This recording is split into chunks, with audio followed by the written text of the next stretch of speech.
Hello everyone, welcome back to Neat Learning channel and today we will discuss about Animal Kingdom. This is the fourth chapter of NCERT.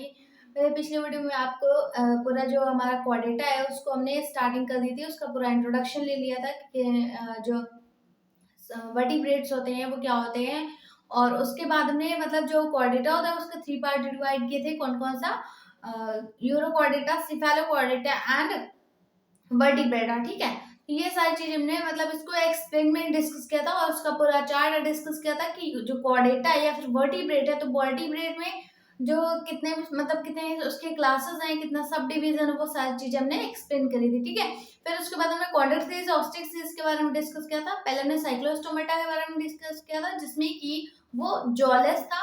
ठीक है, jawless species थी। ऑस्टिक और जो कॉन्ड्रेक्ट और ऑस्टिक होती है वो कैसी होती है, वो जॉ उनमें जॉ प्रेजेंट होता है। ठीक है, फिर उसके बाद हमने टेट्रापोड्स के बारे में डिस्कस करने के लिए बोला था, तो उसको हम आज डिस्कस करेंगे। ठीक है, टेट्रापोड्स में क्या क्या आता है, amphibia, reptilia and aves and mammals. ठीक है, तो इनको हम एक्सप्लेन करेंगे इस पूरे वीडियो में। ठीक है, ओके, इस पूरे सेशन में। तो सबसे पहले हम बात करेंगे एम्फीबियंस की। ओके, तो एम्फीबियंस के बारे में देख लेते हैं।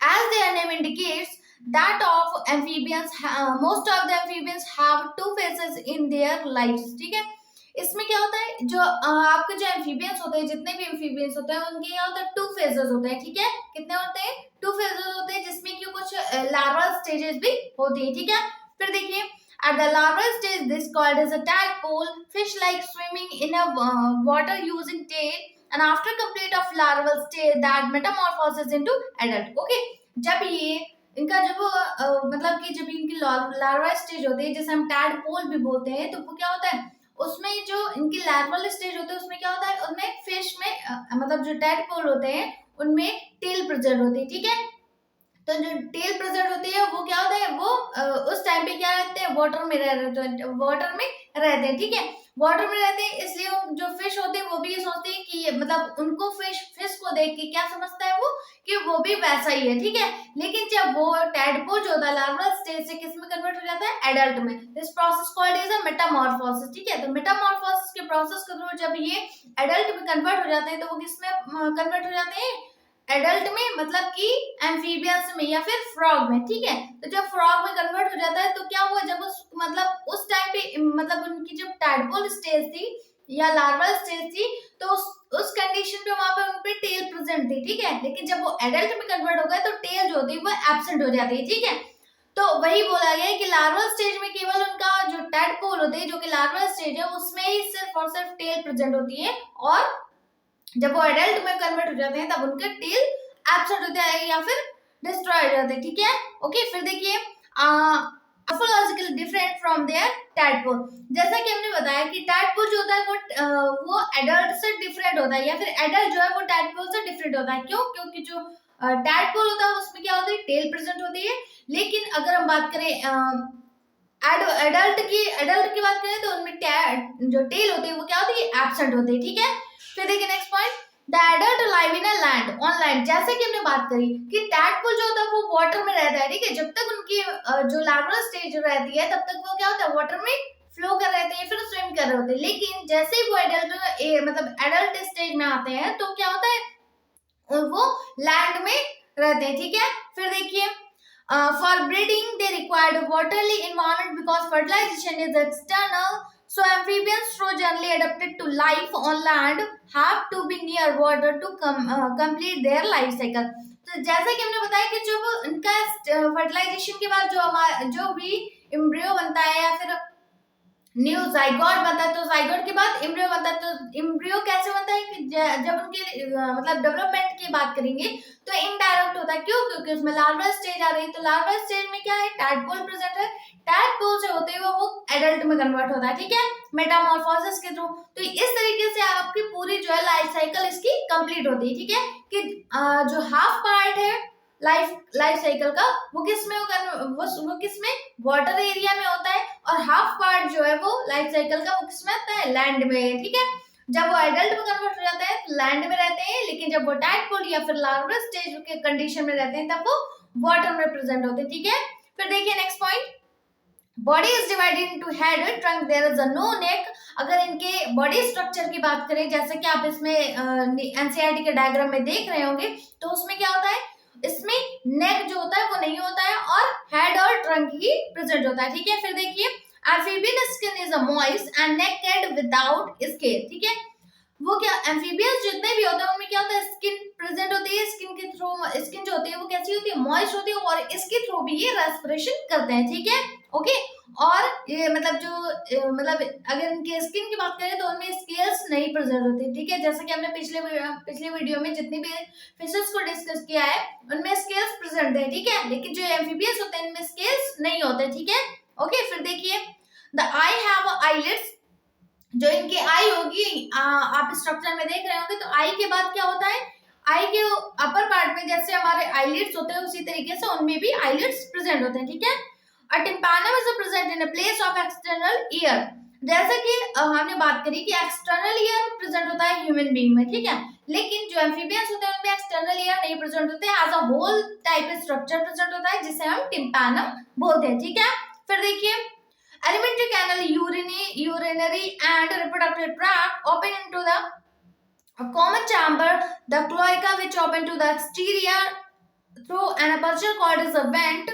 तो जो अगर इनके स्ट्रक्चर की बात करें तो इनमें एलिमेंट्री कैनल भी प्रेजेंट होता है। ठीक है, एलिमेंट्री कैनल होता है, यूरिनरी होता है, रिप्रोडक्टिव ट्रैक्ट भी प्रेजेंट होता है, लेकिन रिप्रोडक्टिव ट्रैक्ट जहां पर ओपन होता है तो उसको क्या बोलते हैं, क्लोएका। ठीक है, जिसके थ्रू इनको इनकी यूरिन जो होती है या फिर बॉडी का वेस्ट मटेरियल जो होता है वो इसी के थ्रू बाहर आता है। ठीक है, बॉडी से, तो इस पार्ट को क्या बोलते हैं, क्लोएका बोलते हैं। ठीक है, ओके, जिसे एक्सटीरियर पार्ट भी बोलते हैं। ठीक है, फिर देखिए respiration by the help of gills, lungs and moist skin. जैसा कि अभी हमने बताया कि जो इनका रेस्पिरेशन की प्रोसेस है तो लंग्स के थ्रू होती है, गिल्स के थ्रू होती है एंड स्किन, मॉइस्ट स्किन होती है, इसके थ्रू भी होती है। ठीक है, फिर देखिए heart is a three chambered. अगर इनके हार्ट के बारे में बात करें तो हार्ट इनका कैसा होता है, थ्री चैम्बर्ड होता है, two auricle and one ventricle. ठीक है, फिर देखिए next point, cold blooded animals होते हैं, मतलब कि ये अपने जो टेम्परेचर है इसको कांस्टेंट नहीं रख पाते, मतलब कि उन्हें रेगुलेट करना पड़ता है। ठीक है, फिर देखिए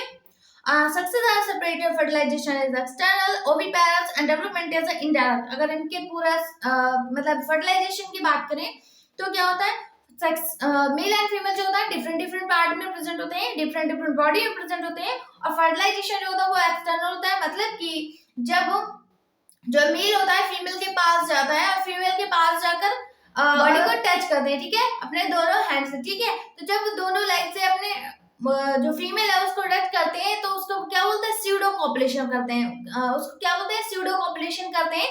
ठीक है, तो स्यूडो कॉपुलेशन जब फीमेल को पता चल जाता है कि वो क्या है, उसकी स्यूडो कॉपुलेशन करने की प्रोसेस हो रही है। ठीक है, तब वो फीमेल जो है एग प्रोड्यूस करती है और एग जो होता है वो वाटर में जाकर फिर उसके बाद एग एंड स्पर्म जो होता है वो फ्यूज होके क्या फर्टिलाइजेशन करता है। फर्टिलाइजेशन के बाद आपका जो डेवलपमेंट की प्रोसेस है वो होती है। ठीक है, ओके। तो डेवलपमेंट कैसा होता है, इनडायरेक्ट होता है, मतलब कि इनमें लार्वल स्टेज होती है। ठीक है, एग्जांपल की बात करें तो Bufo is a toad, rana is a frog, hyla is a tree frog, and ichthyophis is a limbless amphibian, and rhinoceros is a flying frog।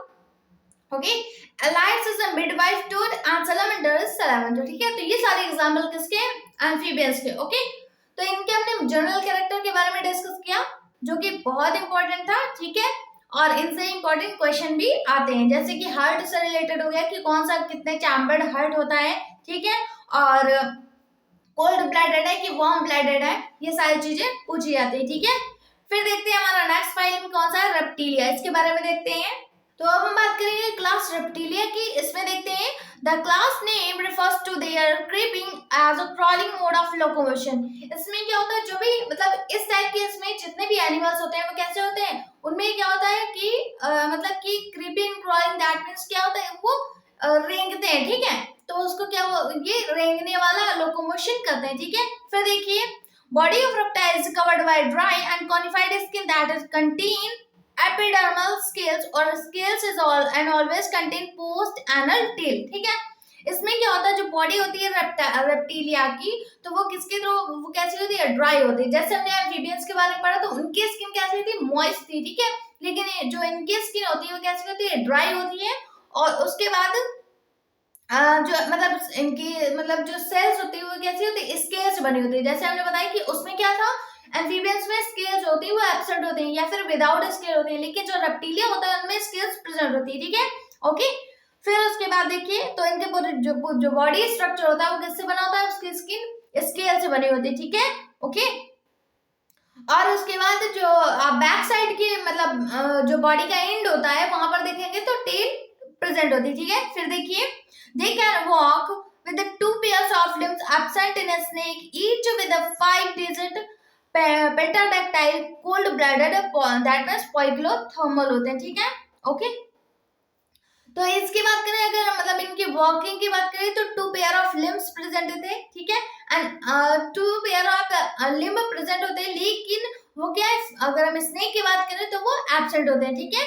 Okay, जो रेप्टिलिया की बात करें, टोटल रेप्टिलिया की, तो उनमें क्या होता है, उनमें किसी में लिम्स प्रेजेंट होते हैं, ठीक है। लेकिन अगर स्नेक की बात करें, पर्टिकुलर स्नेक की बात करें तो उनमें लिम्ब जो होते हैं वो एब्सेंट होते हैं, ठीक है।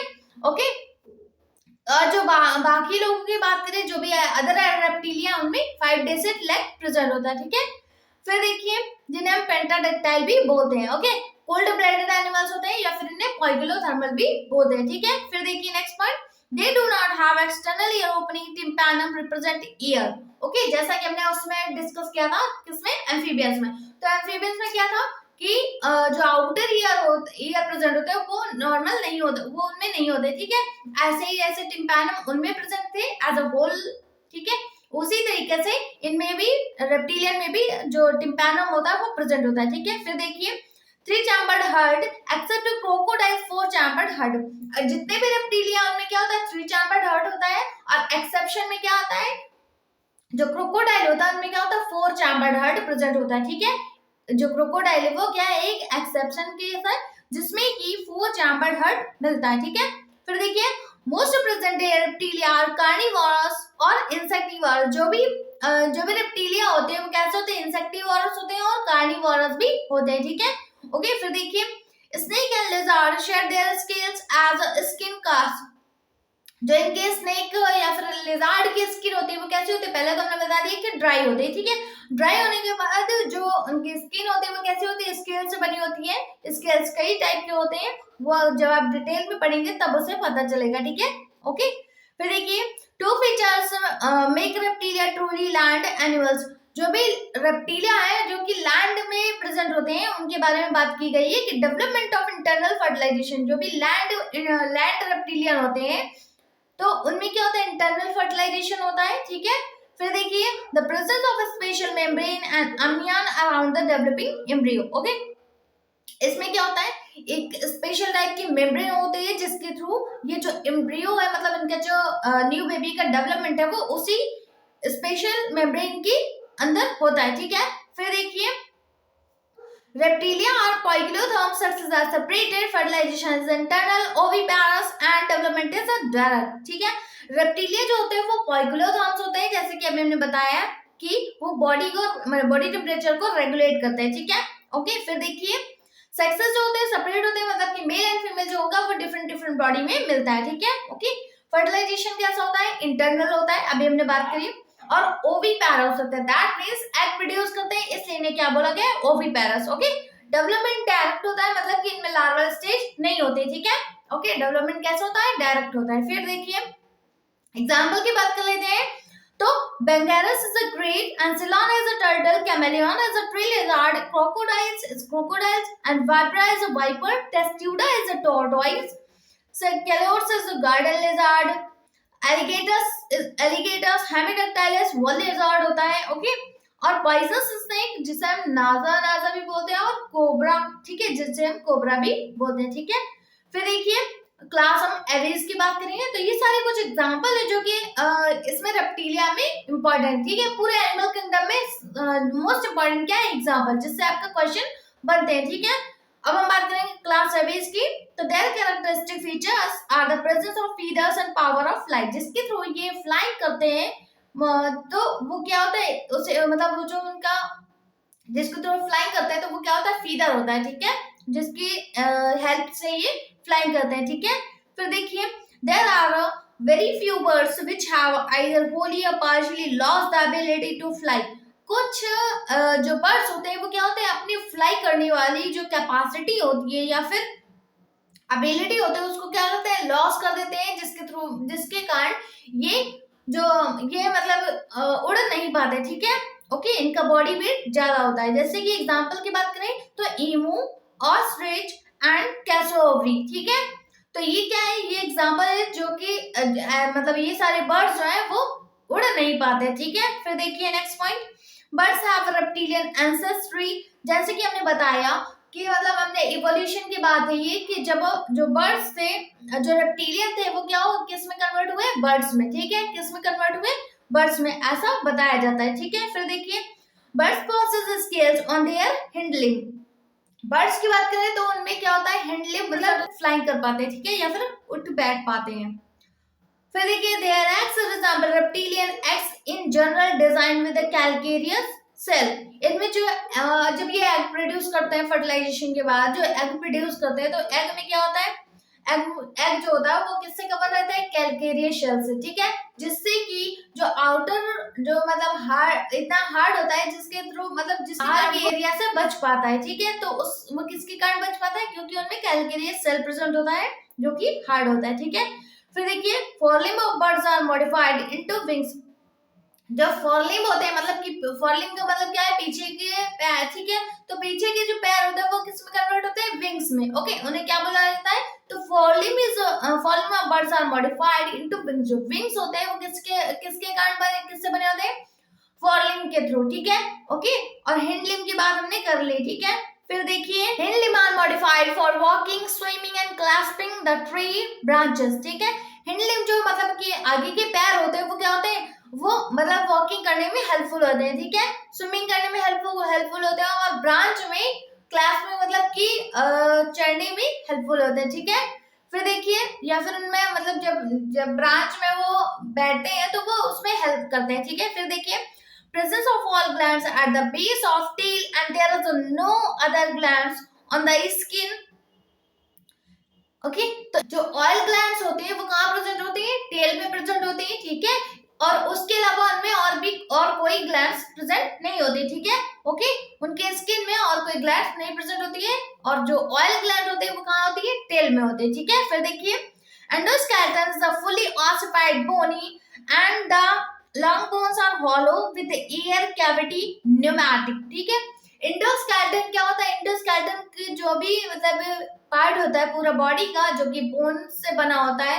तो बोन क्या होता है, पूरा हॉलो बोल सकते हैं। तो बोन जो होता है वो कैसा होता है, हॉलो होता है, जिसमें कि एयर फिल्ड होती है। तो इस टाइप की जो भी बोन होती है जिनमें एयर फिल्ड होती है उन्हें क्या बोलते हैं, न्यूमैटिक बोन, ठीक है। क्या बोलते हैं, न्यूमैटिक बोन बोलते हैं, या फिर इसे एयर कैविटी भी बोलते हैं, जहां पर एयर फिल्ड होते हैं जिसके थ्रू ये इन्हें फ्लाइंग करने में हेल्प होती है, ठीक है। फिर देखिए, the digestive tract of birds has additional chamber, crop and gizzard, ठीक है। तो जो डाइजेस्टिव सिस्टम की बात करें तो इनमें डाइजेस्टिव ट्रैक्ट जो होता है उसमें क्या होता है, क्रॉप भी प्रेजेंट होता है और गिजार्ड भी प्रेजेंट करता है, ठीक है। क्रॉप का क्या वर्क क्या होता है कि जो फूड है उसको स्टोर करने में हेल्पफुल होता है, और गिजार्ड का मतलब क्या होता है, वो ग्राइंडिंग करने में हेल्पफुल होता है, ठीक है। फूड का जो स्टोर है वो क्या होता है, उसको ग्राइंडिंग भी किया जाएगा, तो वो किसके थ्रू होता है, गिजार्ड के थ्रू होता है, ठीक है। तो इनमें डाइजेस्टिव ट्रैक्ट की बात करें तो क्रॉप एंड गिजार्ड प्रेजेंट होता है, ठीक है। फिर देखिए, heart is a completely four chambered warm blooded able to maintain constant body temperature. अभी हमने बात करी कि एम्फीबियंस और रेप्टिलिया जो थे वो कैसे थे, पोइकिलोथर्म्स थे। दैट मींस वो अपने बॉडी टेम्परेचर को क्या कर रहे थे, रेगुलेट करते हैं, ठीक है, ओके। लेकिन जो ये हेड मतलब इनका जो हेड होता है एवियस का, तो एवियस का जो हेड होता है वो कैसे होता है, फोर चैम्बर्ड हेड होता है, और ये कैसे होता है, वार्म ब्लडेड होते हैं, ठीक है, नॉट अ कोल्ड ब्लडेड, ठीक है। They are a warm blooded, मतलब कि ये अपने बॉडी टेम्परेचर को क्या करते हैं, वो मेंटेन करते हैं, ठीक है। या फिर उनका जो बॉडी टेम्परेचर वो क्या होता है, कांस्टेंट रहता है, चाहे मतलब जो हमारी इन्वायरमेंट का टेम्परेचर जो है वो चाहे कितना भी चेंज हो, लेकिन जो बॉडी का टेम्परेचर वो क्या है, कांस्टेंट ही रहता है, ठीक है। फिर देखिए, respiration is by help of lungs, sexes separated fertilization is internal. Respiration के प्रोसेस है वो किसके थ्रू होती है, लंग्स के थ्रू होती है, और इनके मतलब मेल एंड फीमेल पार्ट की बात करें तो मेल एंड फीमेल जो होता है डिफरेंट डिफरेंट बॉडी में प्रेजेंट होता है, ठीक है, मतलब कि दे आर डायोसियस, ओके। और फर्टिलाइजेशन जो होता है वो कैसा होता है, इंटरनल होता है, बॉडी के अंदर होता है, ठीक है। एग्जाम्पल की बात करें तो Corvus is a crow, Columba is a pigeon, Setacula is a parrot, Astrutio is a ostrich, Pavia is a peacock, Aplantiles is a penguin, Nephron is a vulture and Acuarella is a eagle, ठीक है। तो ये कुछ example है जो कि हमने discuss किया, ठीक है। नेक्स्ट हम बात करेंगे क्लास की, जो कि हमारा लास्ट टॉपिक है, ठीक है। तो क्या है, मैमेलिया, इसके बारे में बात करते हैं जो कि इम्पोर्टेंट है, ओके। तो इसको देखते हैं। Mammals are perhaps the most successful and dominant animals today। जो मैमल्स होता है वो क्या है, मतलब वो मोस्टली क्या है, मैमल्स ही प्रेजेंट होते हैं, ठीक है, ओके। फिर देखिए the most unique mammalian characteristics is the milk producing mammary glands by which the young ones are nourished, ठीक है। इसमें क्या होता है, इनका मेन कैरेक्टर, कॉमन कैरेक्टर क्या है, इनका कॉमन कैरेक्टर ये है कि इनमें मैमरी ग्लैंड प्रेजेंट होती है, जिसके थ्रू ये जो भी न्यू बॉर्न बेबी होता है उसको क्या करते हैं, उनको नरिशमेंट या फिर फूड मतलब क्या है, न्यूट्रिशन प्रोवाइड करने में हेल्पफुल होता है, ठीक है। मैमरी ग्लैंड से क्या होता है, मिल्क सिक्रेट होता है, और मिल्क से जो न्यू बॉर्न बेबी होता है उनको नरिश करने में हेल्पफुल होता है, ठीक है, ओके। फिर देखिए The skin of mammals is unique in a processing hairs, ठीक है। जो मैमल्स के स्किन होते हैं वो क्या होता है, उनमें हेयर प्रेजेंट होते हैं, ठीक है। क्या प्रेजेंट होते हैं, हेयर प्रेजेंट होते हैं। नेक्स्ट देखिए एक्सटर्नल ईयर और pinna are present in most of the mammals. जैसे हमने बात करी थी कि जो एम्फीबियंस थे या फिर रेप्टिलियन थे उनमें क्या था, उनमें टिम्पानम प्रेजेंट था, ठीक है, ओके। एक्सटर्नल ईयर एब्सेंट थे, ओके। लेकिन जो मैमल्स होते हैं उनमें क्या होता है, उनमें एक्सटर्नल ईयर प्रेजेंट होता है जिसे हम पिन्ना भी बोलते हैं, ओके। ये एक मोस्ट इंपॉर्टेंट कैरेक्टर है मैमल्स का। फिर देखिए four chambered heart, lungs well developed. जो इनका लंग्स हार्ट की बात करें तो कैसा होता है, फोर चैम्बर्ड होता है, ओके। और जो लंग्स होता है वो फुल्ली डेवलप होता है, जिसके थ्रू ये रेस्पिरेशन की प्रोसेस को करते हैं, ठीक है। फिर देखिए the most advance mammals are primates, मतलब कि जितने भी मैमल्स होते हैं, वो क्या होते हैं, प्राइमेट्स होते हैं, मतलब कि ये सारे कैरेक्टर जो होते हैं इन्वॉल्व होते हैं उनमें, ठीक है। फिर देखिए प्राइमेट्सली जितने भी मैमल्स होते हैं वो क्या होते हैं, प्राइमेट्स होते हैं, ठीक है, ओके। नॉन प्राइमेट्स में बहुत ही कम होते हैं। फिर देखिए विविपैरस के बारे में बात करते हैं। एग्जाम्पल की बात करते हैं तो एग्जाम्पल में क्या आता है, विविपैरस एंड ओविपैरस, ठीक है। विविपैरस को देख लेते हैं। Macropus is a kangaroo, Pteropus is a flying fox, and Camelus is a camel, Felis is cat, Canis is dog, and Panthera tigris is tiger, and Panthera leo is a lion, ठीक है। ये example थे mammals के। Next हम बात करेंगे example की, कौन सी, ओविपैरस। ओविपैरस एक एक्सेप्शनल केस है जिसमें कि ऑरेंथोरिंकस एग्जाम्पल है, ओके, जो कि एग प्रोड्यूस करता है, ठीक है। ये भी एक मैमल्स है लेकिन क्या है, एग प्रोड्यूस करता है, ठीक है, ओके। तो ये इंपॉर्टेंट है, इससे बहुत ही बार क्वेश्चन आया है आपके नीट के एग्जाम में कि ओविपैरस एक ऐसा मैमल्स की बात नाम बताइए जिसमें जो एग प्रोड्यूस करता है, या फिर जो ओविपैरस है, तो आप क्या बताएंगे, ओरिथोरिंकस, ठीक है, ओके।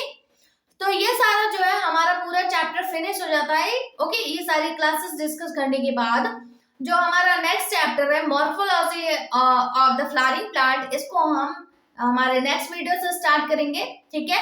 और एनसीईआरटी पढ़ते रहिए, ठीक है। आपको इस चैप्टर को, पूरा सेशन को खत्म करने के बाद आपको एनसीईआरटी पूरे चैप्टर का रीड करना है, ओके। एनिमल किंगडम पूरा पढ़ना है। फिर उसके बाद जो भी डाउट होता है वो आप मेरे कमेंट बॉक्स में कमेंट करिएगा, ठीक है, ओके। मिलते हैं नेक्स्ट वीडियो में, तब तक के लिए थैंक यू।